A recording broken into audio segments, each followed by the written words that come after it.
Enlightened moderation. हमने जी एक coin कर दिया कि हम तो बड़े मॉडरेट लोग हैं। और मॉडरेट क्या है? Enlightened moderation. अच्छा, अब एनलाइटेंड मॉडरेशन की अवाम को क्या समझ आनी है?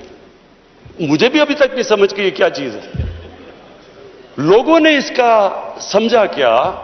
क्योंकि हमारी लीडरशिप इतनी मुतासिर थी, लोगों ने क्या कहा जी, सारों ने सूट पहन लिया और अंग्रेजी बोलनी शुरू कर दी। टीवी प्रोग्राम पे जाते थे, जो भी जाता था पहले बैठ के अंग्रेजी बोलता था कि मैं एनलाइटेंड मॉडरेट हूं, फिर उर्दू शुरू करता था।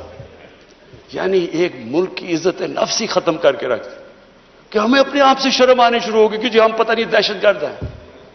और स्पीकर साहब, हमें यह समझ लेना चाहिए कि जब, फिर से मैं रिपीट करता हूं, जो कौम अपनी इज्जत नहीं करती, दुनिया उसकी इज्जत नहीं करती। हमें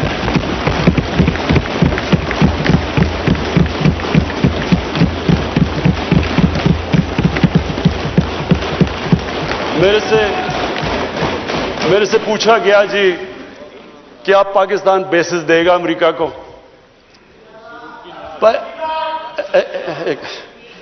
देखिए, मैं अगला सवाल तो उससे ये पूछूं कि जब हमने इतनी सर्विस दी, 70,000 लोग हमारे गए, $150 अरब हमने अपने मुल्क का नुकसान कर दिया, क्या उन्होंने हमारी तारीफ की? क्या उन्होंने एक्नॉलेज किया कि कितनी कुर्बानी दी है पाकिस्तान ने? कोई दुनिया में मुल्क है जिसने किसी और के लिए इतनी कुर्बानी दी हो? उन्होंने उल्टा बुरा भला कहा, दोगले हो तुम। उन्होंने कहा जी अफगानिस्तान में दोगली गेम कर, अफगानिस्तान की जंग नहीं जीत रहे, वो भी हमारे पर डाल दिया। यानी बजाय कि अप्रिशिएट करना, उल्टा पाकिस्तान को बुरा भला कहा गया। तो स्पीकर साहब, इससे हमने एक सबक सीखा, कभी इस कौम ने किसी के लिए, किसी खौफ से, हमने अपनी सॉवरेनिटी के ऊपर कॉम्प्रोमाइज नहीं करना।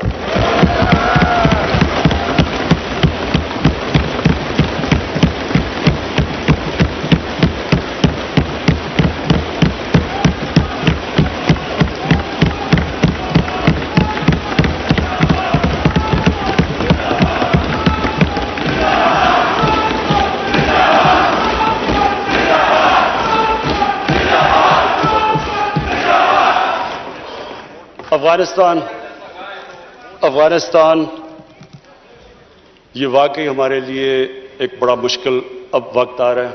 मैं अपनी सारी कौम के सामने एक चीज कहना चाहता हूं, हमने जितनी को, और अब ये भी मैं कह दूं कि हमारा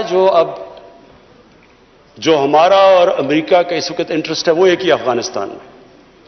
वो भी शुक्र है इतनी देर के बाद इस नतीजे पे आ गए हैं कि अफगानिस्तान में मिलिट्री सोल्यूशन नहीं है। जल्दी आ जाते तो शायद इतना ज्यादा खून ना होता। शुक्र है आप आ गए हैं।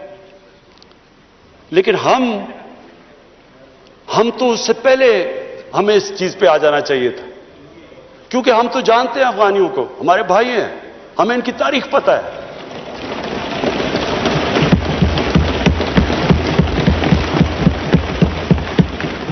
कभी अफगानिस्तान ने बाहर से इंटरफेरेंस एक्सेप्ट नहीं की, चाहे वो अंग्रेजों का देख लेते 19th सेंचुरी में, चाहे रूसियों का देख लें, सोवियट्स का, और चाहे ये जो इतनी लंबी सारी अमेरिका की तारीख में सबसे बड़ी जंग के बाद वो भी इस नतीजे पे पहुंच गए कि कोई मिलिट्री सोल्यूशन नहीं था। हमें, अगर हम प्रोएक्टिव होते, हम उस वक्त एक खुददार हुकूमत खड़ी होकर कहती कि आप बिल्कुल गलत कर रहे हैं, अगर हम करते, हम उनको बचा लेते, उधर से भी खून को बचा लेते जो हुआ है वहां अफगानियों का, और दूसरी तरफ इनको भी एक बेहतर टाइम पे ये निकल सकते थे। अब हुआ क्या है कि उन्होंने जब फैसला किया कि जी कोई मिलिट्री सोल्यूशन नहीं है, एग्जिट डेट दे दी कि हम जा रहे हैं। अब जब वो जा रहे हैं तो पाकिस्तान को कह रहे हैं कि जी किसी तरह आप उनको टेबल पे ले आओ। हमारे पास क्या लीवरेज है उनको टेबल पे ना, सिवाय कि उनके कोई खानदान यहां बसे हुए हैं? क्या उनके खानदानों को पकड़ के जेलों में डाल दें? क्या करे? और पाकिस्तान तो सिर्फ उनको कह सकता है ना कि मिलिट्री सोल्यूशन के ऊपर अगर आप जाएंगे तो वहां सिविल वॉर लंबी हो जाएगी तालिबान को, और सिविल वॉर लंबी होगी, अफगानिस्तान की भी तबाही है, और पाकिस्तान उसके बाद वो मुल्क है जिसको नुकसान होगा। लेकिन इसके बाद जब वो डेट दे चुके हैं, इससे ज्यादा हम लीवरेज क्या करें? और मुझे बड़ा अफसोस होता है।